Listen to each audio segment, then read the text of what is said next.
Witam from BA. This is a Rorschach Poland update from the 27th of June 2024. A quick summary of what's going down in Poland. Let's start off with immigration. As we discussed in previous shows, the government decided to create a buffer zone on the Belarusian border after illegal immigrants killed one Polish soldier and injured several others when they tried to cross into Poland.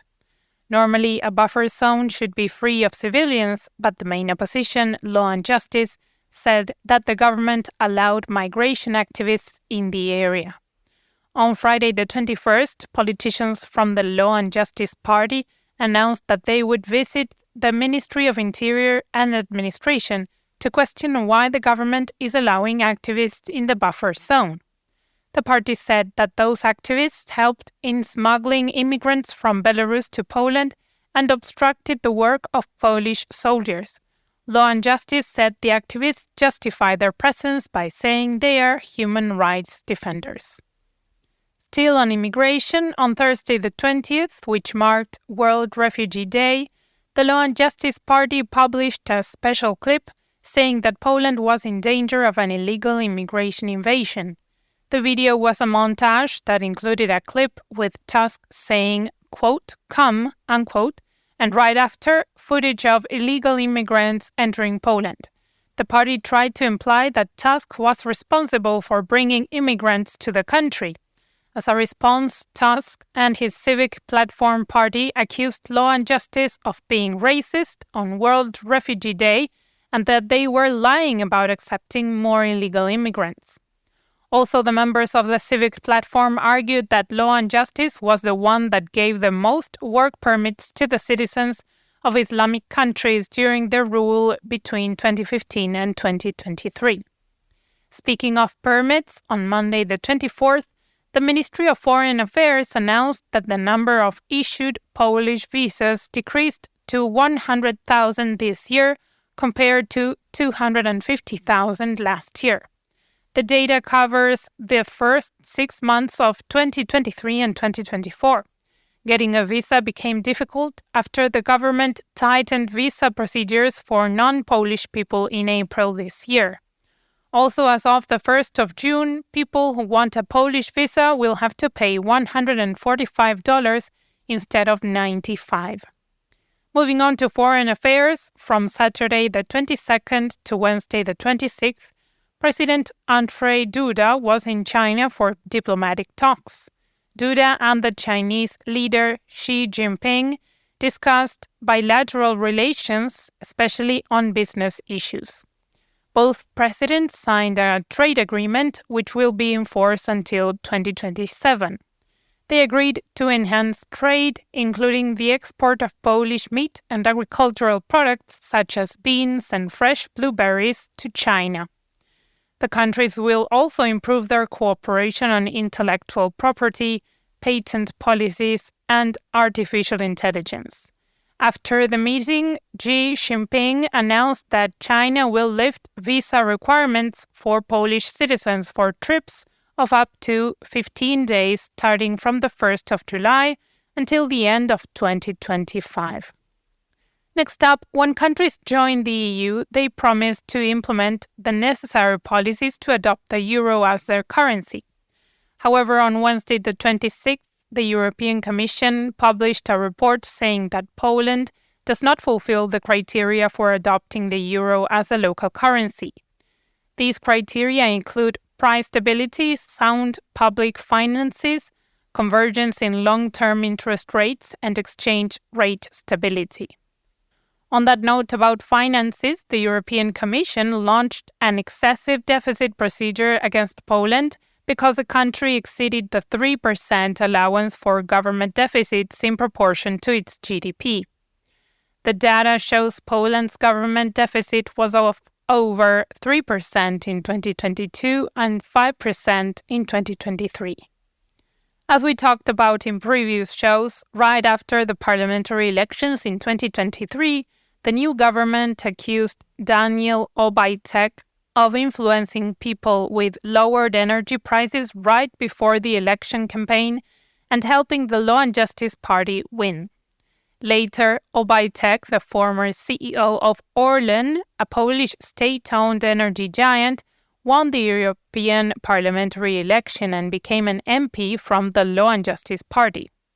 The current government said that Obajtek ran in the European Parliament elections to receive immunity and escape justice. The executive wants to start procedures and demand that the EU waive Obajtek's immunity. Polish universities continue their protests against Israel.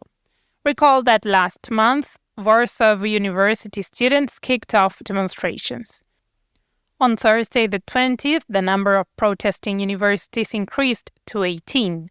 Students in other big cities such as Krakow, Szczecin, Poznan, and Wrocław demand their universities to cut their academic relations with Israeli academic institutions. After students raised their voices, the Conference of Rectors of Polish Universities, a formation that includes Polish rectors and other academicians, signed a declaration calling both sides of the conflict, Israel and Hamas, to stop their aggression. However, students said that the declaration wasn't enough. 2 months ago, we talked about airport authorities refusing to let a Polish woman go to Egypt after she joked about having a bomb in her luggage when security asked if she was carrying something dangerous. On Friday the 21st, another passenger made the same mistake at Warsaw Chopin Airport and joked that he carried dynamite in his luggage. The police immediately isolated the passenger and conducted a comprehensive security check on him and his belongings. Ultimately, authorities denied him his holiday trip to Morocco and then fined him $120. Authorities warned people not to joke about bombs and explosives.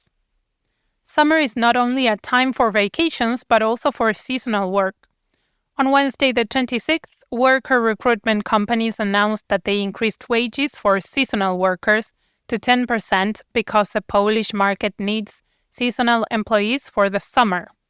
Personnel Service, a recruitment firm, published a report about the hourly wages of summer workers. According to the report, construction is one of the best-paid jobs in the summer, and people over 26 years old can earn up to $9 per hour, while younger ones can earn $13 because the government does not impose taxes on their wages. For those who want easier jobs, there are also opportunities in summer organizations such as music festivals, hotels, restaurants, and kite surfing, paying up to $9 per hour. On Thursday the 20th, a Polish MiG-29 fighter created a sonic boom, a strong shock wave generated by fighter jets when they exceed sound speed near the village of Szalenitz in Malbork. The plane was flying at 1,000 feet or 300 meters when its shock waves damaged the roofs and windows of the houses in the area.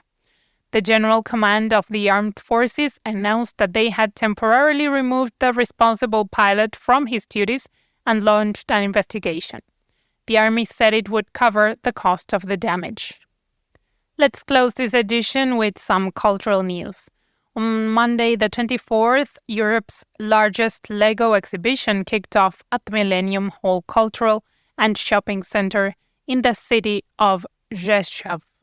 The exhibition is titled The Invasion of the Giants, and it features 70 premier models and hundreds of constructions. Organizers used nearly 5 million Lego bricks to build the models, which include a spaceship inspired by the TIE fighter from Star Wars, a 3-meter Statue of Liberty, and a detailed map of Europe with star constellations. Tickets cost around $10. For more information, follow the link in the show notes. And that's it for this week. Thank you for joining us. Are you a long-time listener or a long-time hanger-arounder in Poland? Want to participate in the show?